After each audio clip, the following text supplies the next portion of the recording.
ഞാൻ ഇപ്പോഴും പ്രാർത്ഥിക്കുന്നു, എൻ്റെ അമ്മ മാതാവേ, നീ എനിക്ക് വേണ്ടി ഈശോയോട് പ്രാർത്ഥിക്കുമ്പോൾ ഈ ലോകം മുഴുവനും വേണ്ടി നീ പ്രാർത്ഥിക്കണമേ. നിൻ്റെ മാധ്യസ്ഥത്താൽ ഈ ലോകം മുഴുവനെയും നിറയ്ക്കണമെന്നാണ് ഞാൻ പ്രാർത്ഥിക്കുന്നത്.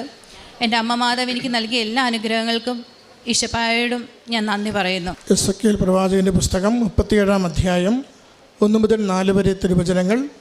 കർത്താവിൻ്റെ കരം എൻ്റെ മേൽ വന്നു, അവിടുന്ന് തൻ്റെ ആത്മാവിനാൽ എന്നെ നയിച്ച് അസ്ഥികൾ നിറഞ്ഞൊരു താഴ്വരയിൽ കൊണ്ടുവന്ന് നിർത്തി. ദൈവമായ കർത്താവ് ഈ അസ്ഥികളോട് അരുളി ചെയ്യുന്നു, ഇതാ ഞാൻ നിങ്ങളിൽ പ്രാണൻ നിവേശിപ്പിക്കും, നിങ്ങൾ ജീവിക്കും. അവിടുന്ന് എന്നോട് അരുളി ചെയ്തു, ഈ അസ്ഥികളോട് നീ പ്രവചിക്കുക, വരേണ്ട അസ്ഥികളെ കർത്താവിൻ്റെ വചനം ശ്രവിക്കുവിൻ എന്ന് അവയോട് പറയുക.